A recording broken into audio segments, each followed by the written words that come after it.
Eckhart Tolle's The Power of Now, A Guide to Spiritual Enlightenment, is a transformative treatise on the vital importance of living in the present moment. This video aims to challenge those who yearn to break free from the confining boundaries of their own minds and experience the depth and richness of life that's always available here and now. He does this with a blend of Eastern spiritual wisdom, Western psychological insights, and practical examples from everyday life. It serves anyone ready to cast aside the suffering and dissatisfaction that comes with the constant rumination over the past and worry about the future, and instead embrace the peace, joy, and satisfaction that can be found in conscious presence. We should explore many aspects of spirituality and human consciousness.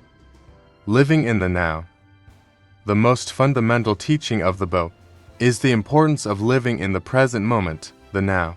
Most people spend most of their time worrying about the past or anxious about the future, and this shift in focus causes much of human suffering. By living in the present moment, we can free ourselves from many of these worries and anxieties. If you are constantly worrying about a work presentation you have to give in 2 weeks, you are not living in the now. Instead of expending energy worrying about a future event, you should focus on your current experience, whether it's working on your presentation, enjoying a walk in the park, or having dinner with family. The future presentation is still important, but worry doesn't contribute to its success. Instead, focus on the present moment can lead to more effective preparation work. Disidentification from the mind. Most human suffering is caused by identification with the mind.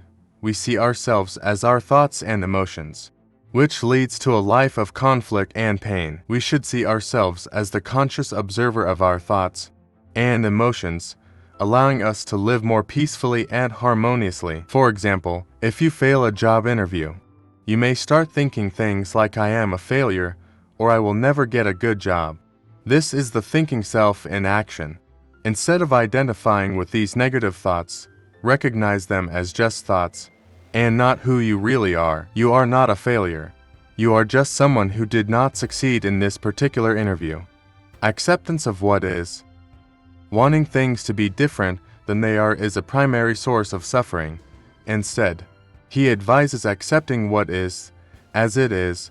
This does not mean passivity or resignation, but rather recognizing and accepting the reality of the present moment before taking action to change. Let's say a person is stuck in traffic. You may become frustrated and upset, wishing the situation was different. Instead of resisting reality, you should accept it. The traffic is what it is. Accepting this does not mean you can't take steps to avoid traffic in the future, like leaving earlier or finding a different route, but in the moment, it's better to accept the situation rather than let it cause stress and irritation. The illusion of self. The mind creates a false sense of self, a self that sees itself as separate from the rest of the universe. This self is a source of many problems and conflicts. Instead of identifying with this self, we should recognize ourselves as part of a larger, unified, and interconnected whole. If you believe you are defined by your job, social status, physical appearance, etc., then you are identifying with the false self. This self is an illusion created by the mind. Instead, he suggests that you are more than these superficial identities. You are the consciousness observing these aspects of life, not the aspects themselves. The power of surrender. There is great power in surrendering to the present moment. This doesn't mean giving up or not taking action to improve your life, but rather recognizing and fully accepting what is before taking action. If a person is trying to force a situation to happen a certain way, they may be resisting the natural flow of things. For example, if you are in a relationship that isn't going well, but keep trying to force things, this can cause more pain and suffering. There is power in surrendering to the situation as it is. This doesn't mean giving up, but rather accepting the situation as it is, and then making a conscious decision on how to proceed. Silence and inner space. It is important to cultivate inner silence and space. Quietness, according to him, is the gateway to the now and to true consciousness. In our everyday lives, we are constantly bombarded by stimuli, phone notifications, emails, conversations, traffic noise, etc. It's important to create moments of silence and space in our life. For example, you might start. If you haven't subscribed yet, what are you waiting for? There's nothing better for a beginner channel than gaining a new follower. This action gives us motivation to produce new content. Our channel posts several videos weekly with book summaries that contribute to your personal and professional development. Follow us. Eckhart Tolle presents the concept that the human mind creates a false identity, the I, which is a constant source of pain and suffering. This is a central element of his philosophy. The human mind is constantly producing thoughts. Some of these thoughts are about ourselves, our desires, fears, hopes, dreams, memories, and plans for the future. Over time, we begin to identify with these thoughts about ourselves.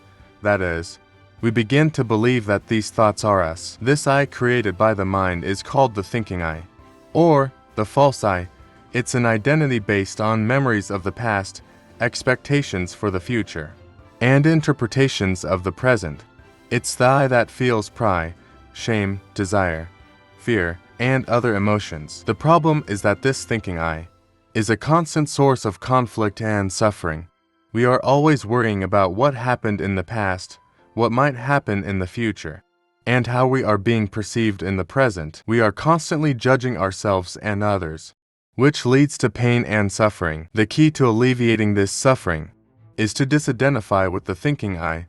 Instead of seeing ourselves as our thoughts and emotions, we should see ourselves as the conscious observer of these thoughts and emotions. This allows us to create a separation between our true consciousness, our true I, and the constant stream of thoughts and emotions produced by the mind. In this state of observation, we are able to experience the present moment without judgment or resistance. We can accept what is, as it is, without feeling the need to change or control. This allows us to live in a more peaceful and balanced way, free from the suffering that arises from identifying with the thinking I. The concept of presence is the state of being fully and completely aware of the present moment. This means being mindful not only of what's happening around you, but also of what's happening within you, your thoughts, your emotions, your physical sensations. Most people spend most of their time either reliving the past or imagining the future. Even when we are physically present in a place, our mind is usually elsewhere. This state of disconnection prevents us from fully experiencing life as it is. Here are some examples of how presence can be practiced and how it can help overcome disconnection. 1. You're in a work meeting, but your mind is thinking about the to-do list that you need to complete when the meeting ends. In this state of disconnection, you may not be fully absorbing the information shared in the meeting or contributing meaningfully. If, instead, you practice presence, focusing on the words being spoken, observing others' facial expressions and body language, feeling the pen in your hand or the weight of your body in the chair, you will be more engaged in the meeting and likely make a more valuable contribution. 2. You're eating a meal, but you're checking your phone at the same time. You're not really savoring your food or enjoying the experience of eating. If you practice presence, put the phone aside. Notice the look of your food, the smell, the taste of each bite, the feeling of eating. You will have a more pleasant and satisfying experience. 3. You're spending time with your children, but you're worried about a presentation that you have to give at work the next day.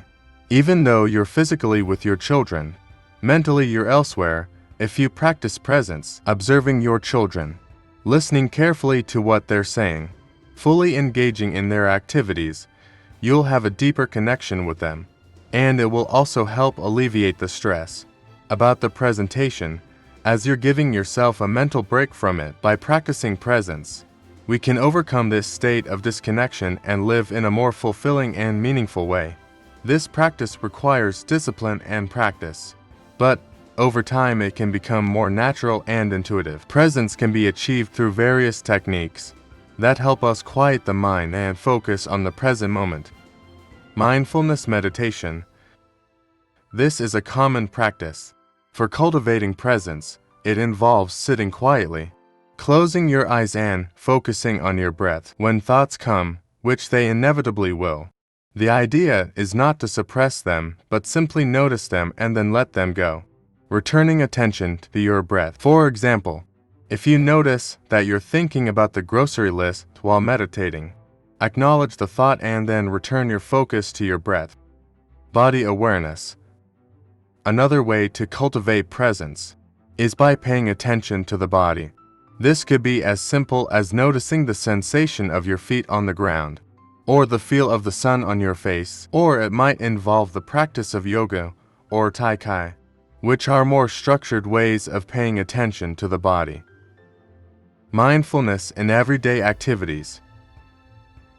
The most mundane activities can be opportunities for practicing presence. For example, when you're washing dishes, instead of letting your mind wander, fully focus on the activity you're doing. Feel the water on your hands. Notice how the light reflects on the soap bubbles. Listen to the sound of the running water. Observing nature. It's important to observe nature.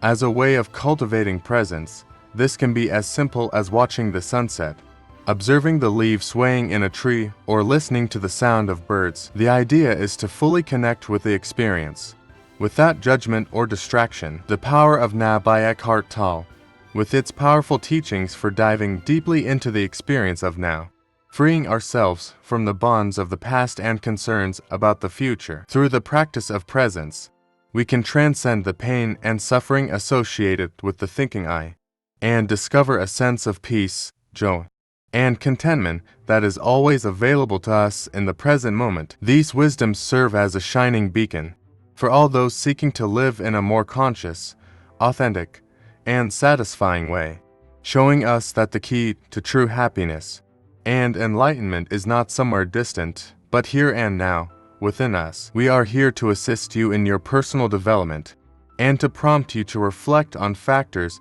that lead to improvements in your life. Subscribe to our channel and gain access to book summaries with exclusive and informative content. Leave a like. It's the easiest and fastest way to show us that we're on the right track and motivate the production of more content. In the description, we've included 3 other video links from the channel that will make you a better person in both your personal and professional life related to this theme.